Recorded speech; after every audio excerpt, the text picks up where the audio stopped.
اعوذ باللہ من الشیطان الرجیم بسم اللہ الرحمن الرحیم الحمد للہ رب العالمین والحمد للہ الذی ہدانا لہذا وما كنا لنهتدی لولا ان هدانا اللہ ثم الصلاة والسلام على اشرف الانبیاء والمرسلین خاتم النبیین شفیع ذنوبنا وطبیب قلوبنا ابی القاسم محمد اللہم صل وعلى أهل بيته الطيبين الطاهرين المعصومين المظلومين الذين أذهب الله عنهم الرجس وطهرهم تطهيرا اللهم صل على محمد وعلى محمد مومن مومنات السلام علیکم ورحمۃ اللہ وبرکاتہ۔ ماہ رمضان کی 12ویں رات میں ہم داخل ہو چکے ہیں اور نہیں معلوم کہ اب تک ہمارے اور اللہ کے درمیان کے مسائل حل ہوئے نہیں ہوئے، ہماری کتنی عبادتیں قبول ہوئیں، کتنی دعائیں قبول ہوئیں، ہمارے روزے، ہماری مناجات، ہماری نیکیاں۔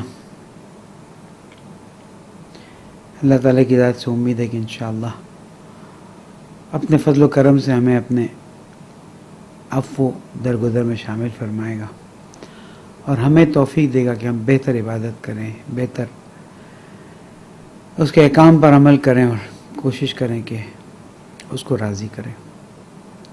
انشاءاللہ 13، 14 اور 15 دعائے مجید پڑھی جائے گی۔ دعائے مجید زہرا اکیڈمی کی فیس بک پیج پر پڑھی جائے گی اور انشاءاللہ امید ہے کہ جو نہیں سن سکتے وہ پھر بعد میں خود پڑھ لیں۔ 13، 14 اور 15 دعائے مجید بہت زیادہ اس میں تلقین آئی ہے کہ یہ پڑھی جائیں معصومین علیہ السلام کی طرف سے۔ ہم آگے بڑھتے ہیں، کل جہاں بار چھوڑی تھی وہاں سے ہم گفتگو کو شروع کرتے ہیں کہ اللہ سبحانہ وتعالیٰ نے فرمایا آیت نمبر 18 وَأَنزَلَ مِنَ السَّمَاءِ مَاءً بِقَدَرٍ فَاسْكَنَّاهُ فِي الْأَرْضِ وَإِنَّا عَلَى ذَهَابٍ بِهِ لَقَادِرُونَ، اور ہم نے آسمان سے پانی کو نازل کیا بقدرٍ، خاص اندازے سے، فَاسْكَنَّاهُ فِي الْأَرْضِ، پھر اس کو زمین پر ٹھہرایا، وَإِنَّا عَلَى ذَهَابٍ بِهِ لَقَادِرُونَ، اور ہم اس کے لے جائے جانے پر یا چلے جانے پر قدرت رکھتے ہیں۔ یعنی اللہ سبحانہ و تعالیٰ اس بات کو واضح کر رہا ہے کہ لوگوں، پانی جیسی عظیم نعمت میں نے تمہارے لیے خلق کی، تمہارے لیے برسائی، وہ بھی بقدر، ایک اندازے کے مطابق، اور ہم جب چاہیں اس کو لے جائیں اور تم بیٹھے کے بیٹھے رہ جاؤ۔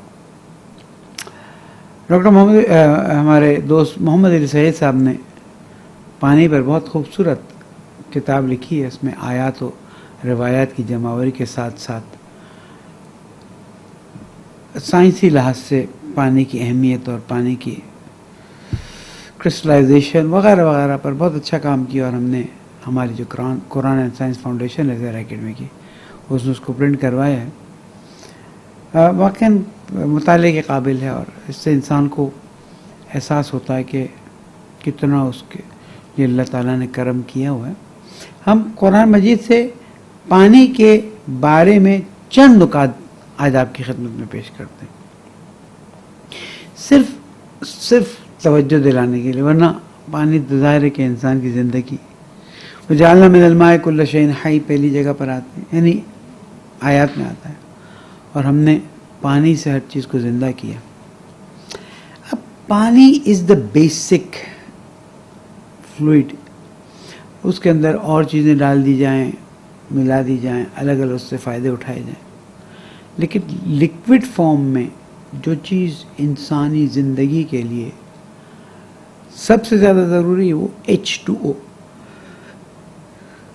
پانی کہلاتی ہے۔ اور پانی سے اللہ تعالیٰ فرماتا ہے میں نے ہر چیز کو زندہ کیا۔ قرآن مجید کی تقریباً 60-70 آیتوں میں سے چند آیات کو میں نے سلیکٹ کیا ہے اور صرف اشارہ کرتے ہوئے آگے بڑھ جاؤں گا، اس لیے کہ اگر پانی بھی گفتگو کی جائے تو انشاءاللہ پورا ماہ رمضان گزر جائے گا۔ پانی انسانی سیل کا بنیادی جز ہے، اور بہت سے لوگوں کا کہنا ہے کہ اگر بدن سے پانی نکل جائے تو بدن کے سیلز اور گوشت وغیرہ ملا کے کچھ حصہ باقی رہے گا، باقی سب صاف ہو جائے گا. یعنی اگر مثلا کسی کا 100 کلو وزن ہے تو ہارڈلی 2-4 کلو کوئی چیز بچے گی، باقی سب صاف اگر پانی بالکل ڈرائی کر دیا جائے. سورہ انعام بسم اللہ الرحمن الرحیم.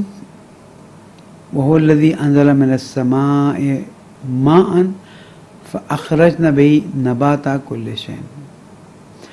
اور وہ اللہ ہے کہ جس نے نازل کیا آسمان سے پانی کو، پانی کے ذریعے فَأَخْرَجْنَا بِهِ نَبَاتَ كُلِّ شَيْءٍ، ہر چیز کی نبات جو زمین سے اگنے والی ہے اس کو ہم نے پانی کے ذریعے باہر نکالا.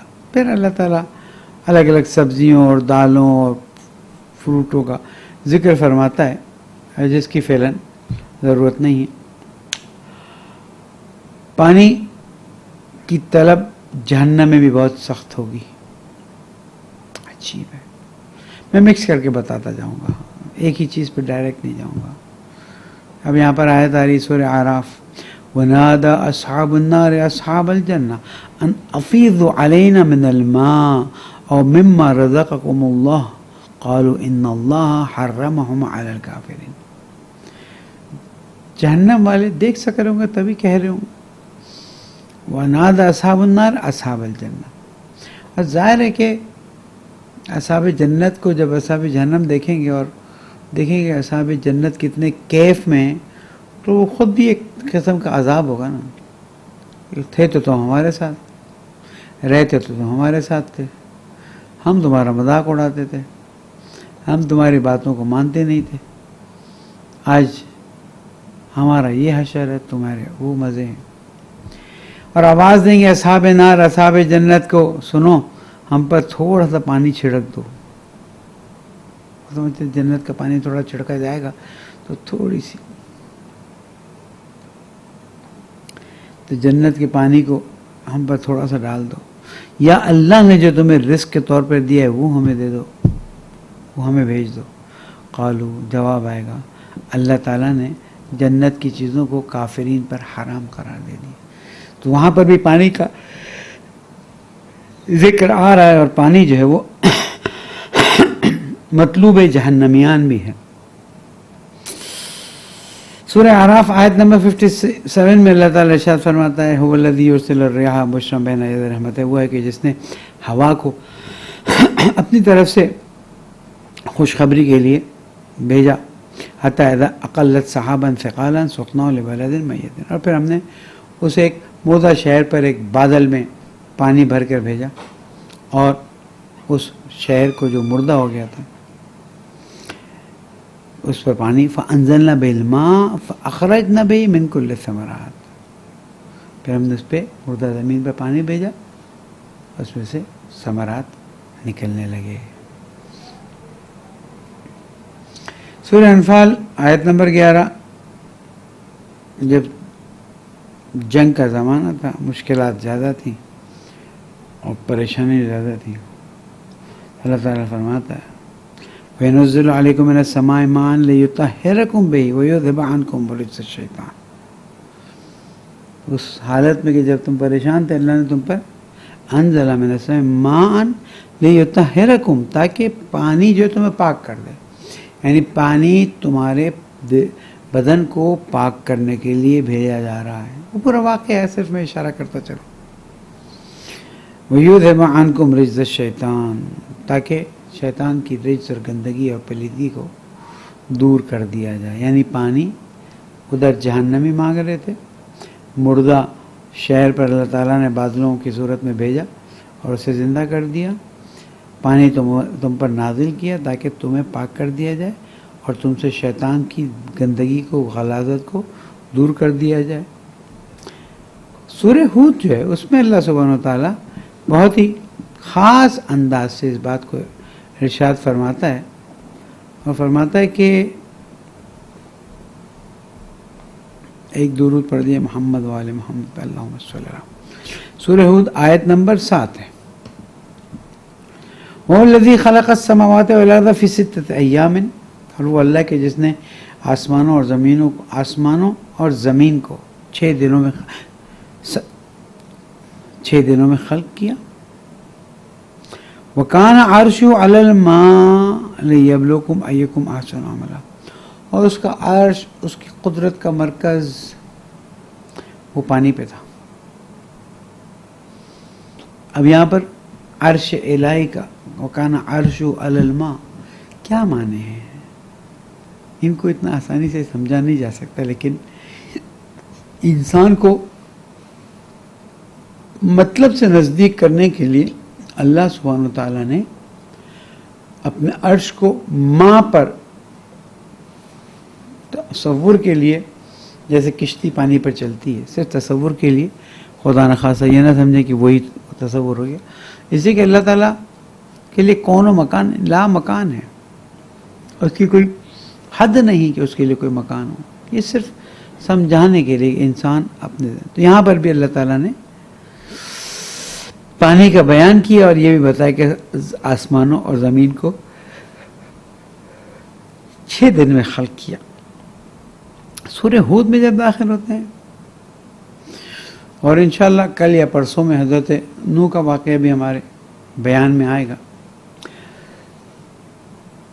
تو پانی جب نکلا ہے طوفان کے لیے تو اس کا پورا ذکر ہے، اور اس آسمان سے بھی پانی برسا، زمین سے بھی پانی برسا. تفصیلات انشاءاللہ آگے چل کے آ جائیں گے. قال سآوی الی جبل یعصمنی من الماء، حضرت نوح نے اپنے بیٹے کو کشتی سے دیکھا کہ وہ کرسی پہ سوار نہیں ہو رہا، کہا آ جا بیٹا آج. کہا میں پہاڑوں پہ چڑھ جاؤں گا جو مجھے اس پانی سے بچا لے گا. حضرت نوح نے فرمایا قال لا عاصم اليوم من امر اللہ الا من رحم، آج اللہ سے کوئی بھی بچانے والا نہیں ہے سوائے وہ کہ جس پر اللہ رحم کرے. شاید یہ جو الا من رحم ہے، ایک بڑی خاتون کا واقعہ بیان کیا جاتا ہے کہ جب سب ختم ہو گیا، سب ہو گیا، تو وہاں سے حضرت نوح گزرے تو دیکھا کہ اس بڑھیا کی جھونپڑی یا مکان جو ہے وہ اپنی جگہ پر صحیح ہے اور اسے کسی چیز نے خراب نہیں کیا. حضرت نوح نے پوچھا کہ بڑھیا کیا بات ہے، تجھے پتہ ہے یہاں طوفان آیا، سب صاف ہو گیا؟ بولا ہاں آیا تھا. تیرا مکان نہیں گیا؟ کہ اصل میں حضرت نوح نے وعدہ کیا تھا کہ جب طوفان آئے گا اور کشتی بن جائے گی تو وہ مجھے بلا لیں گے، تو میں انتظار کر رہی تھی، جب وہ مجھے بلائیں گے میں چلی جاؤں گی.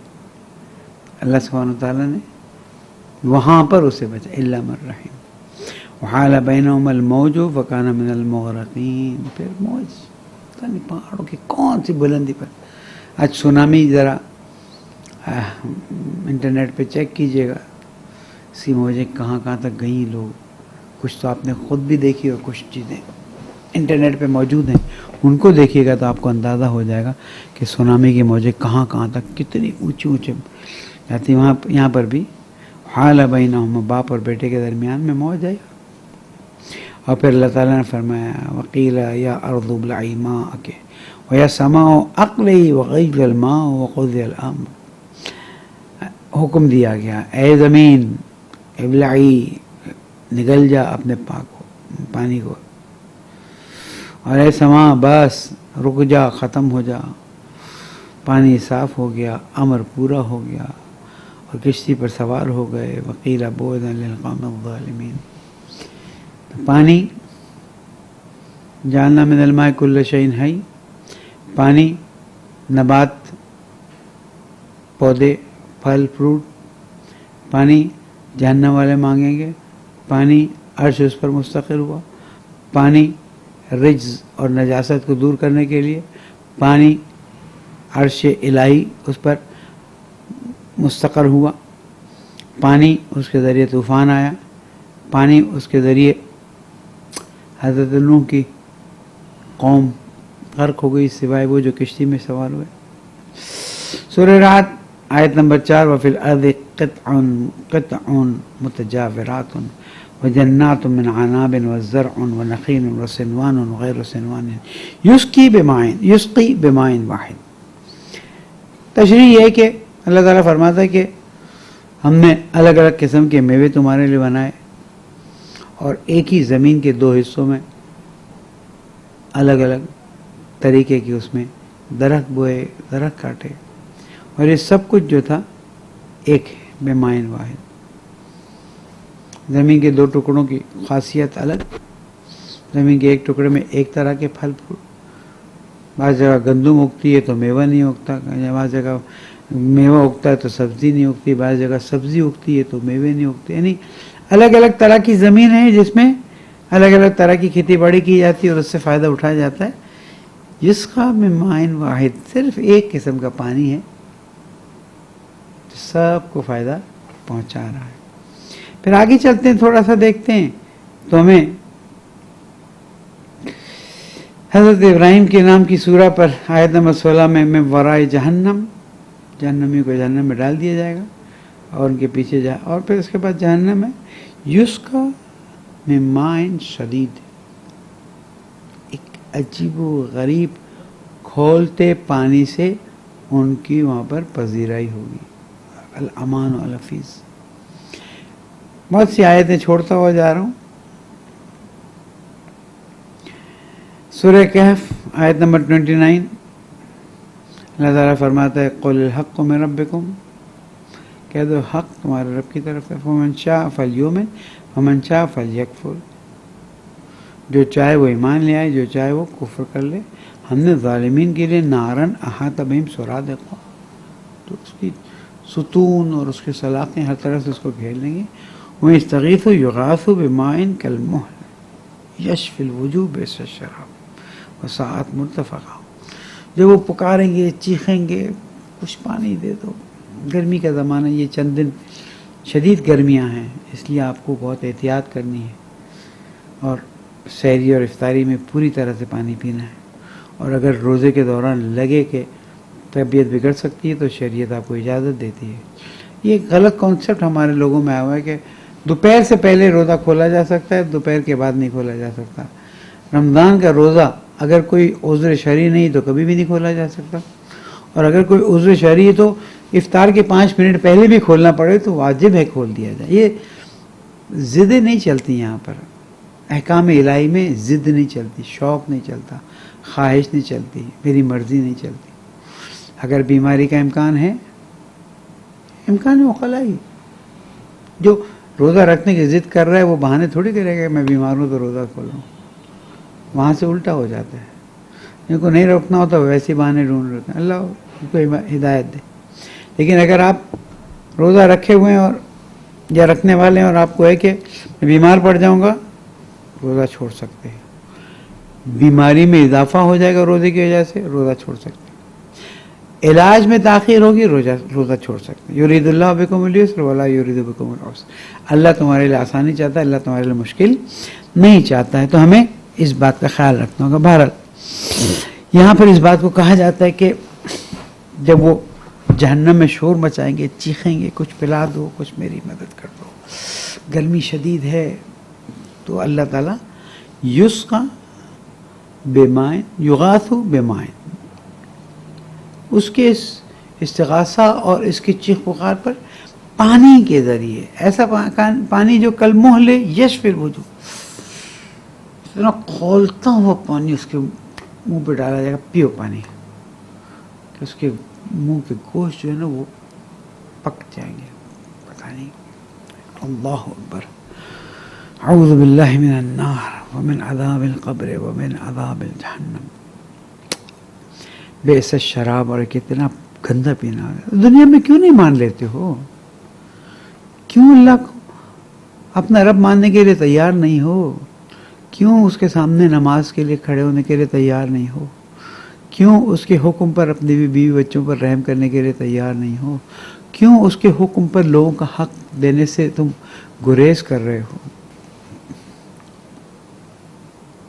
ایک جگہ پر سورہ کہف میں اللہ سبحانہ وتعالیٰ فرماتا ہے اور یصبح ماؤ غورا فلن تستطیع له طلبا, اگر تمہارا پانی ناقابل ایسا ہو جائے کہ تم پی نہ سکتے, کھارا بٹ, سارا پانی کی قسموں پہ بھی بات ہوگی, ابھی کر لیتے ہیں. سمندر کا پانی کھارا بھٹ, کہ میرے مولا امیر المومنین علی ابن ابی طالب علیہ السلام فرماتے ہیں کہ یہ وہ پانی ہے کہ جس کو انسان پیتا ہے تو پیاس بڑھتی جاتی ہے. دنیا کی طلب بھی اس پانی سے تشبیہ دی گئی ہے. جتنا وہ پیتا جاتا ہے اس کی پیاس. اس لیے اگر لوگ کشتی میں پھنس جاتے ہیں انہیں پتہ ہے کہ جتنا پیاسا رہ سکوں میں پیاسا نہ، سمندر کا ایک گھونٹ پانی نہ پیوں. وہ ایک گھونٹ پانی اس کی موت کی خبر ہے. پھر ایک پانی آسمانوں سے برس رہا ہوتا ہے. پھر جو پہاڑوں میں رہتے ہیں، خاص کر ہمارے گلگت بلتستان، پارا چنار کے مومنین بھائی بہنوں، وہاں پر جب ہم چشمے پہ کھڑے ہوتے ہیں اتنا پیارا صاف شفاف پانی آ رہا. یہ تو ہمارے ملک کی بدقسمتی ہے کہ وہاں کا اتنا پانی اتنا پانی اتنا پانی، اور ہم بجلی سے محروم، ہم قدرتی توانائی سے محروم، اور سارا پانی بہہ گئے. جو کھیتی باڑی میں استعمال ہوتا ہے باقی بہہ کے سب بحر ہند میں جاتا ہے. پھر وہ وہاں سے پھر بادلوں میں کنورٹ ہوتا ہے. وہی نمکین اور کھارا پانی پھر بادلوں میں جاتا ہے تو میٹھا ہو جاتا ہے. وہی پہاڑوں پہ جاتا ہے تو برف بن کے گرتا ہے، اولے بن کے گرتا ہے، پانی بن کے گرتا ہے. فَبِأَيِّ آلَاءِ رَبِّكُمَا تُكَذِّبَانِ.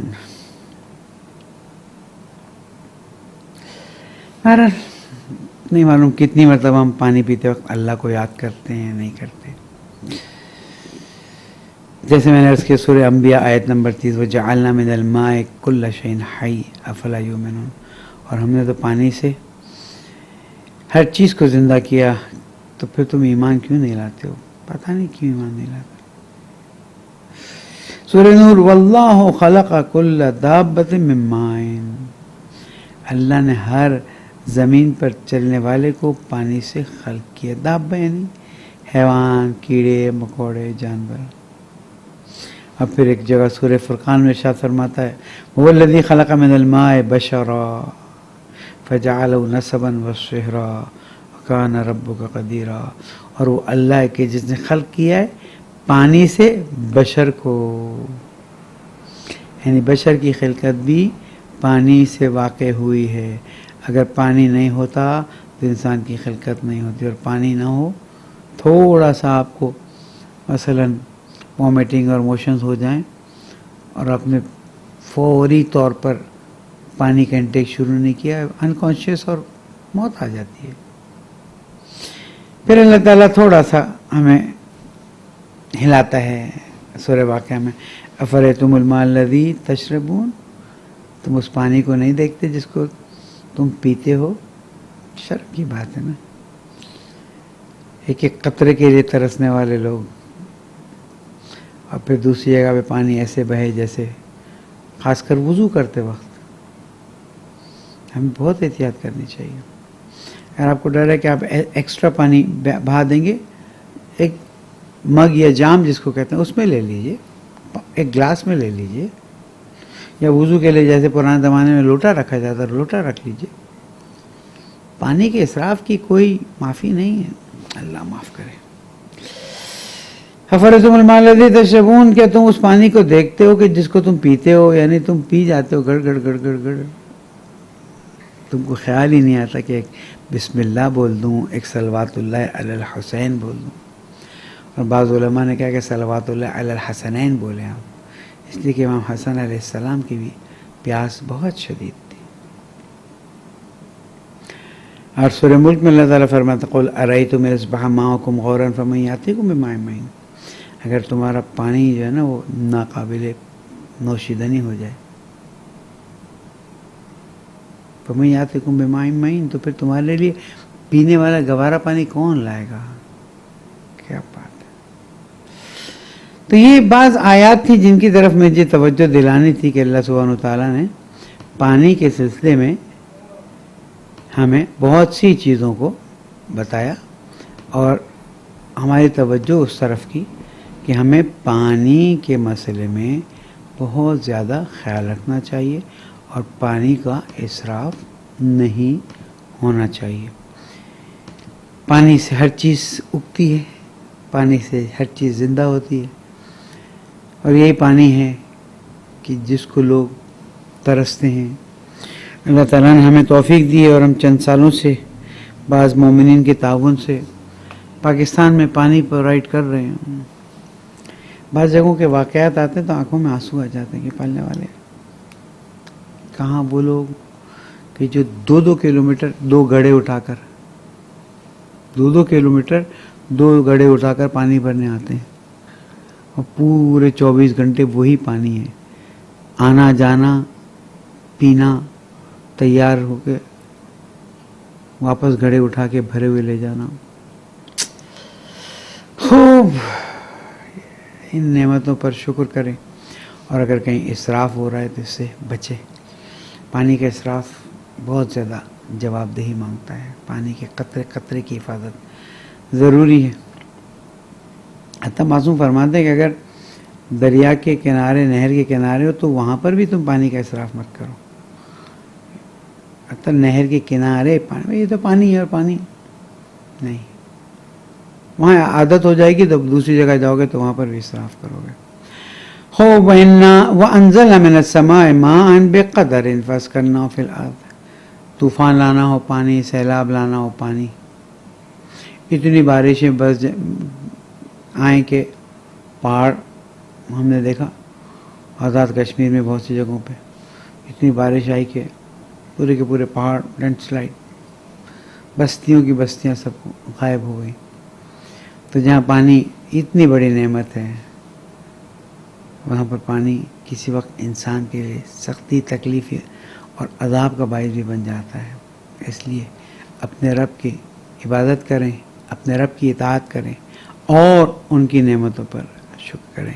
وَإِنَّ عَلَىٰ ذَهَابٍ بِهِ لَقَادِرُونَ. یاد رکھنا ہم تو اس کو فوری طور پر لے جا سکتے ہیں، ہمیں اس پانی کو لے جانے میں کوئی دیر ہی نہیں لگتی. کتنی دیر لگے گی کہ ہم پانی کو تمہارے درمیان میں سے لے جائیں. اللہ نہ کرے کہ کوئی ایسا وقت ہے کہ جب پانی نہ ہو اور انسان تڑپ رہا ہو. اور پھر کربلا کا واقعہ انسان کو یاد آتا ہے کہ کس طرح سے اللہ. ہم تو روزے کے دوران کبھی پیاس لگے تو سوچئے گا تو یہ کربلا والوں نے کس طرح سے بھوک اور پیاس میں اسلام کو زندہ کیا ہے. کربلا والوں نے اس پیاس کو برداشت کیا کہ آج تک اس پیاس کی یاد زندہ ہے، چاہے وہ شش ماہا ہو، چاہے وہ سید الشہداء خود امام حسین علیہ السلام. یہ سب سب سب سب اسلام کی خاطر قربانی دیتے رہے. جب جنگ صفین میں مولا کا لشکر نہر پر قابض ہو گیا تو ایک جنگ ہوئی اور شام کے لشکر والوں نے ان کو وہاں سے ہٹا دیا اور خود قبضہ کر لیا اور پانی سے منع کر دیا. مولا نے فرمایا اپنی شمشیروں کو خون سے سیراب کرو تو خود پانی سے سیراب ہو جاؤ. اب جب حملہ ہوا اور قبضہ ہو گیا، اب اس طرف سے پیاس، العطش العطش، تو کسی نے جا کے کہا کہ امیر کیا کریں؟ کہا جاؤ پانی لے آؤ. کہا اب ان کا قبضہ ہے، جیسے ہم نے منع کیا تھا وہ منع کر دیں گے. کہا یہ علی بن ابی طالب ہے، یہ تمہیں پانی سے نہیں روکے گا. ہمیں مولا نے فرما دیا اگر وہ لوگ پانی لینے آئے تم نہیں رکو گے. دنیا ایسے مولا کو ڈھونڈے تو نہیں ملے گا. افسوس ہے کہ جن کو مولا ملے انہوں نے مولا کا کیا حشر کیا، اور جو مولا کی محبت اور مودت کا دعویٰ کرتے ہیں، نعرہ لگاتے ہیں، وہ کیا کرتے ہیں. اور ہم چاہیں تو اس پانی کو لے جا سکتے ہیں. اللہ تعالیٰ فرماتا ہے فَإِنْشَأْنَا لَكُمْ بِهِ جَنَّاتٍ مِّن نَخِيلٍ، اسی کے کنٹینیوشن میں وَعَنَابٍ لَكُمْ فِيهَا فَوَاكِهُ كَثِيرَةٌ وَمِنْهَا تَأْكُلُونَ. اور دیکھو ہم نے نا اس پانی سے تمہارے لیے جنات من نخیل وعناب، کل میں نے ترجمہ کر دیا کہ کھجور اور انگور کے درخت تمہارے لیے قرار دیے کہ ان میووں میں تمہارے لیے بہت سے فائدے ہیں اور انہی سے تم کھاتے بھی ہو. یعنی ان میووں کے کھانے کے علاوہ بھی بہت سے فائدے ہیں. کیوں نہ انگور کی پر ریسرچ کی جائے، کیوں نہ کھجوروں پر ریسرچ کی جائے، کیوں نہ اللہ تعالیٰ کی یہ سارے میوے، جڑی بوٹیاں، کبھی آپ نے سوچا چھوٹی چھوٹی چیزیں، چاہے وہ زیرہ ہو، چاہے وہ ہلدی ہو، چاہے وہ ادرک ہو، چاہے وہ لہسن ہو، یہ سارے گرم مسالے سارے، کبھی آپ نے سوچا کہ یہ بھی اللہ تعالیٰ کی کیسی نعمت، اور یہ سب زمین سے اگنے والی چیزوں سے ہمیں مل رہے ہیں. میتھی، اللہ اکبر، کتنی بڑی نعمت ہے اللہ تعالیٰ کی. میتھی کے اندر اللہ تعالیٰ نے کیا کیا چھپا کے رکھا ہوا، اتنے، کبھی غور تو کیجئے، چھوٹے چھوٹے بم شیلز بنائے ہوئے، زیرہ کا تو بم شیل، میتھی کا تو بم شیل، کلونجی، چھوٹے چھوٹے دانے، ہر چیز دانے میں بنا کے رکھ دیے کہ ہم اس سے استفادہ کر سکیں اور اس سے اپنی صحتوں کو بہتر کر سکیں. اکثر چیزیں دانے کی شکل میں ہمارے پاس ہیں، اور جب اس دانوں کو دیکھیں تو سوچیں کہ کس طرح سے اللہ تعالیٰ نے پودوں میں ان کو خلق کیا. ہم بڑی بڑی چیزوں کو دیکھ کے تو کہہ دیتے ہیں، ان چھوٹی چیزوں کو دیکھ کے بھی تو کہیں نا، اور فوراً کہیں فَبِأَيِّ آلَاءِ رَبِّكُمَا تُكَذِّبَانِ. کچن میں جائیں نا، اور یہ سارے گرم مسالے، ٹھنڈے مسالے جو بھی ہیں، ان کو جب آپ دیکھیں تو آپ اللہ تعالیٰ کا شکر ادا کریں. انہی کے اندر شفا بھی ہے، انہی کے اندر صحت بھی ہے، اور انہی کے اندر طاقت بھی ہے، انہی کے اندر قوت بھی ہے. جی جناب، تو اللہ تعالیٰ فرماتے ہیں فَانشَأْنَا لَكُمْ بِهِ جَنَّاتٍ مِّن نَخِيلٍ وَأَعْنَابٍ، ہم نے تمہیں باغ دیے ہیں کھجوروں کے اور انگوروں کے، اور بہت سے بھی، یہ صرف 2 مثالوں کے طور پر ہیں. اس میں تمہارے لیے بہت سے میوے فائدے والے ہیں، اور اس میں سے تم کھاتے ہو. فروٹ انسان کی زندگی کا ایک اہم حصہ ہے، اور اس سے مناسب طریقے سے استفادہ کیا جانا چاہیے. اور یہ اللہ تعالیٰ کا احسان ہے کہ ہمارے ملک میں ہر کوالٹی کا فروٹ ملتا ہے. غریب انسان اپنے حساب سے لے لیتا ہے، امیر انسان اپنے حساب سے لے لیتا ہے، متوسط انسان اپنے حساب سے لے لیتا ہے. اور یہ بھی اللہ تعالیٰ کا کرم ہے کہ کیلے جہاں مثلاً 30-40 روپے درجن مل جاتے ہیں، چاہے چھوٹے ہی صحیح، تھوڑے آخری سٹیج میں. کیلے کے بارے میں بتاتے چلوں، کیلے کے آخری سٹیج سے پہلے کی جو سٹیج ہوتی ہے، اس کے بارے میں جاپان کی یہ ریسرچ ہے کہ وہ کینسر کا علاج کرتا ہے.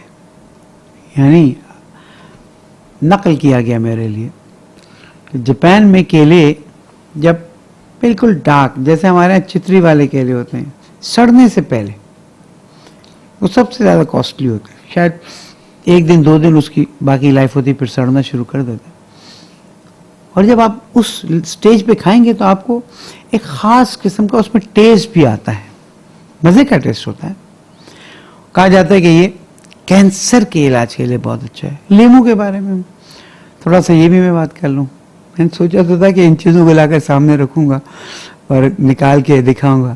لیمو، موسمبی، کینو، نارنگی، اسی طرح کے جو سارے یہ والے فروٹس ہیں، جن کے چھلکا نکالیں تو اندر سے چیریں نکلیں گی. چیروں کو نکالیں اور اس کی لیئر کھولیں تو اندر بھی چھوٹے چھوٹے بم شیل نظر آئیں گے آپ کو. ہر چیز کو اللہ تعالیٰ نے ایک بم شیل میں بند کر دی، چھوٹے چھوٹے. اگر گریپ فروٹ کھولیں تو بڑا بم شیل نظر آتا ہے، کینو کھولیں تو چھوٹا بم شیل نظر آتا ہے. کبھی اس کی ڈیزائننگ پہ غور کیا آپ نے؟ اس ڈیزائن کے اندر بھی ایک بیج پایا جاتا ہے، 2 بیج پائے جاتے ہیں. کیوں ہم ان چیزوں سے اللہ کی طرف متوجہ نہیں ہوتے، منتقل نہیں ہوتے؟ کیوں ہم نہیں سوچتے کہ اس کے اندر کیسے اللہ تعالیٰ نے. پھر آپ ایک بند کینو کو لے لیں، موقع ہو تو درخت میں لگا ہوا کینو دیکھ لیں، یا اس کے اندر وہ جو ڈنڈی لگی ہوئی ہے، پتے لگے ہوئے، کسی نے کھول کے اس کو تیار نہیں کیا ہے، درخت سے لگا ہوا ہے. صرف پانی سپلائی نہیں ہو رہا ہے، اس کے اندر سالٹس بھی آ رہے ہیں، اس کے اندر پھر سالٹس اور پانی سپلائی نہیں ہو رہا ہے، اس کے اندر انرجی کی چیز آ رہی ہے، اس کے اندر مٹھاس آ رہی ہے، اس کو شیپ دیا. فَبِأَيِّ آلَاءِ رَبِّكُمَا تُكَذِّبَانِ. تھوڑی دیر کے لیے دیکھ کے نا، تھوڑی دیر کے لیے بس. اللہ زیادہ نہیں چاہتا ہے، چاہتا ہے تم استفادہ کرو، لیکن تھوڑی دیر کے لیے.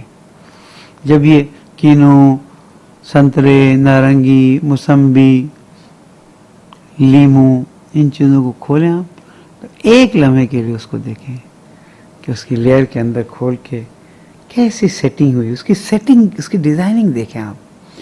اسی ڈیزائننگ میں اللہ ایک بیج بھی لگا دیتا ہے، 2 بیج بھی لگا دیتا ہے. فروٹ کھانے سے پہلے ایک لمحے کے لیے پھال سے آ گئے ہیں، پھال سے دیکھیے اب کیا کہتے ہیں لیچیز آنا شروع ہو جائیں گی، پھر آم آنا شروع ہو جائیں گے. اے انسان کتنا بدبخت ہے تو، کہ اللہ کی کتنی نعمتیں ہیں. اللہ تعالیٰ فرماتا میری کتنی نشانیوں پہ سے تم گزرتے ہو، ایسے گزر جاتے ہو جیسے ہے ہی نہیں. اللہ کو بہت برا لگتا ہے، اللہ غصے کو پی جاتا ہے لیکن برا بہت لگتا ہے. مثلا آپ کے گھر میں کسی نے اچھے لباس کو پہنا ہو، تیار ہو کے آئے ہوں، آپ بے توجہی سے گزر جائیں، برا لگتا ہے، فیلنگس ہرٹ ہوتی ہیں. اللہ کی بھی فیلنگ سمجھانے کے لیے کہہ رہا ہوں نا، اللہ اور فیلنگز اور برا لگنا اور ناراض ہونا. لیکن جب آپ اس کی تعریف کرتے ہیں اس کو پسند بہت آتا ہے، اچھا بہت لگتا ہے. کیوں اتنا زیادہ فروٹ کا ذکر، اتنا زیادہ پانی کا ذکر، اتنا زیادہ سبزیوں کا ذکر، نعمتوں کا ذکر؟ اسی لیے ہے کہ میں نے تمہارے لیے بنایا ہے، لیکن تمہیں اپنے لیے بنایا ہے.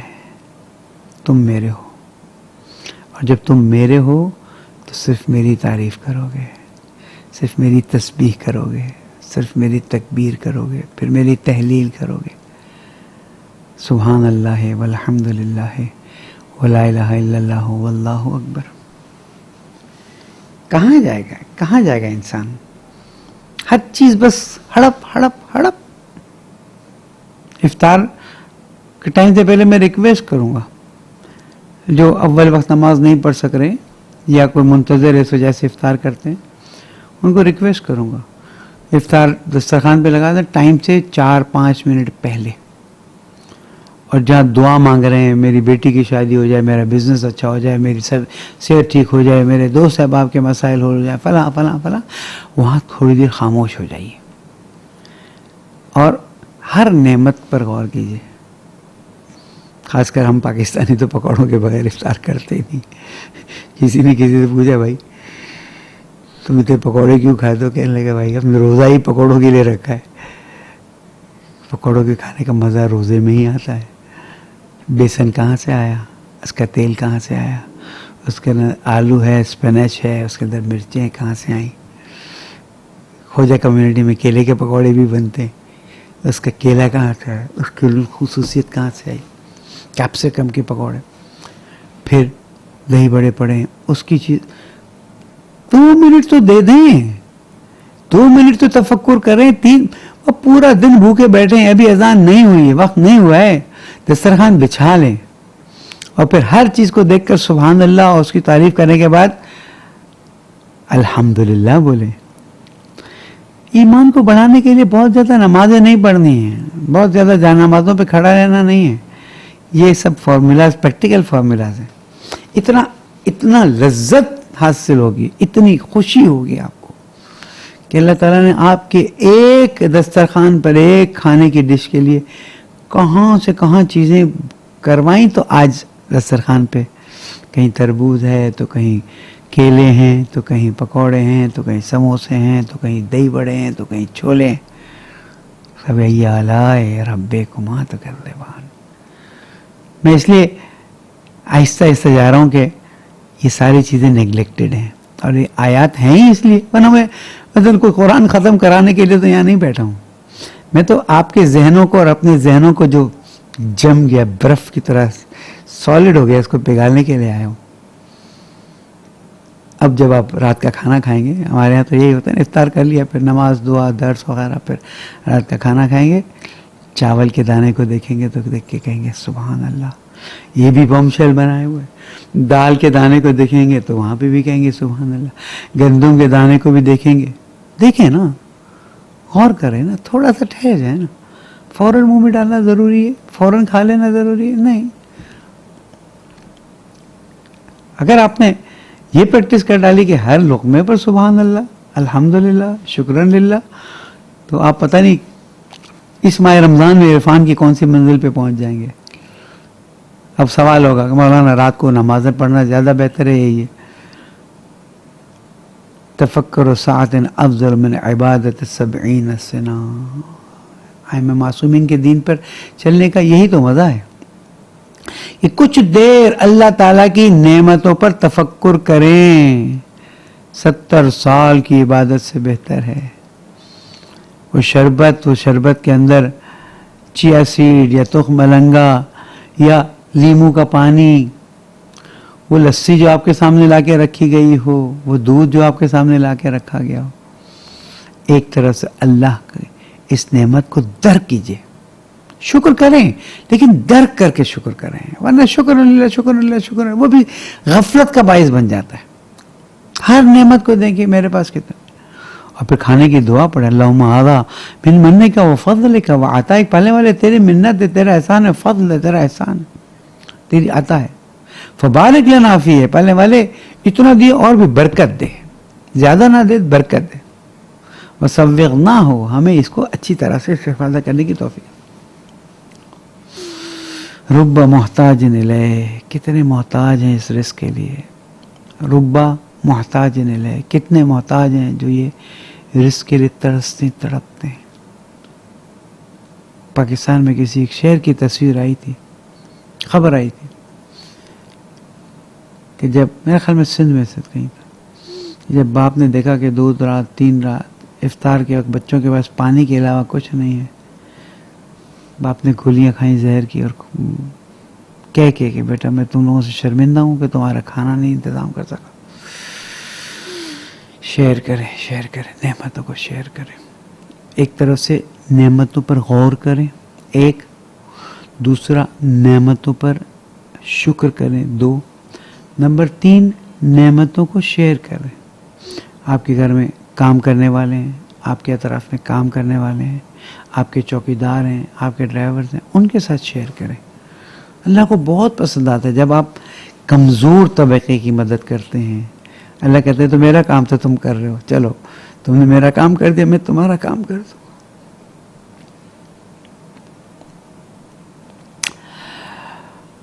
دسترخوان پہ بیٹھے تو تھوڑی دیر کے لیے توجہ کر لیں، تھوڑی دیر کے لیے کون کون سی نعمت آپ کے دسترخوان پر ہے، اور ہر نعمت کو حاصل کرنے میں آپ نے محنت کی، آپ کے گھر والوں نے محنت کی پکانے میں اپنی جگہ پر. اللہ تعالیٰ کا کتنا بڑا احسان ہے کہ رب محتاج الیہ، پالنے والے کتنے محتاج ہیں اس کے. رزقتا فاحسنتا، تو نے مجھے رزق دی، تو نے احسان کیا. اللہ مجھے میں نے شاکرین، پالنے والے مجھے شکر کرنے والوں میں سے قرار دے. تو عزیزان گرامی، عین ممکن ہے وہی کھانا آپ کے سامنے اور اتنے بیماروں کے آپ کو دیکھنے کا دل نہ چاہے، وہی کھانا آپ کے سامنے اور ایسی آپ کی حالت ہو جائے کہ آپ اسے کھا نہ سکیں. یہ احسان اللہ کا، دیتا بھی ہے، کھانے کی طاقت بھی دیتا ہے، ہضم کی طاقت بھی دیتا ہے. جہاں ذرا سا کھانے میں گڑبڑ ہو گئی، پوری رات موشنز، پورا دن موشنز، فوڈ پوائزننگ. بہرحال یہ اللہ تعالیٰ فرماتا ہے کہ میں تمہارے لیے کیا کیا دیتا رہا ہوں، کیا دیتا رہوں گا، تم تھوڑا سا میرا خیال کر لو اور میری نعمتوں پر شکر کرو. پہلے تفکر کر لو، اس کے بعد شکر کر لو. انشاءاللہ جیسے میں نے ابتدا میں عرض کیا، 13، 14 اور 15 ماہ رمضان کی سحر میں دعائے مجیر کا پڑھنا بہت ثواب ہے. اس لیے کل ہم انشاءاللہ 9:10 پر زہرا اکیڈمی کی فیس بک پر انشاءاللہ دعائے مجید سٹارٹ کر دیں گے، اور انشاءاللہ 9:30 بجے پی سی این کے تمام چینلز پر، پی سی این 2 پر اور زہرا اکیڈمی کی فیس بک پر گفتگو کو آگے بڑھائیں گے. اللہ تعالیٰ سے دعا کرتے ہیں کہ پہلے والے اب تک بہت کوتاہیاں ہو گئی ہیں، اب تک بہت بے توجہیاں ہو گئی ہیں، لیکن جان بوجھ کے تجھے نظر انداز نہیں کیا. ہم غافل ہو جاتے ہیں نا، اسی لیے نماز غفلہ پڑھنے کا کہا گیا. ہم غافل ہو جاتے ہیں، معاف کر دے. آج تیری ہر نعمت پر تیرا شکر بجا لاتے ہیں، تو ہمیں شکر کی توفیق عطا فرما، صحت سلامتی عطا فرما. اکیڈمی کے بعض ارکان بیمار ہیں، ان کو شفائے کامل عطا فرما. ہمیں اپنی نسلوں کی صحیح تربیت کی توفیق عطا فرما، ہمارے دلی حاجات کا روا فرما، بیماروں کو شفا کامل عطا فرما، بے گناہ اسیروں کو آزاد فرما، علماء کرام، راجہ اعظام، رہبر انقلاب اسلامی کی حفاظت فرما، قائد ملت جعفر کی توفیقات میں اضافہ فرما، پالنے والے تجھے محمد وآل محمد کا واسطہ اس ماہ رمضان میں ہمیں عبادت کی لذت عطا فرما، تیری نعمتوں کو دیکھ کر اس پر تفکر کر کے اس پر شکر کر کے اس سے طاقت و توانائی لینے کی توفیق عطا فرما، اب تک ہونے والی کوتاہیوں سے درگزر فرما، زمانے کے امام کو ہم سے راضی فرما، ان کے ظہور میں تعجیل فرما، تمام ارواح مومنین مومنات شہداء صلحاء کے لیے فاتحہ۔ بسم اللہ الرحمن الرحیم، اللہم صلی علی محمد وعجل فرجہ۔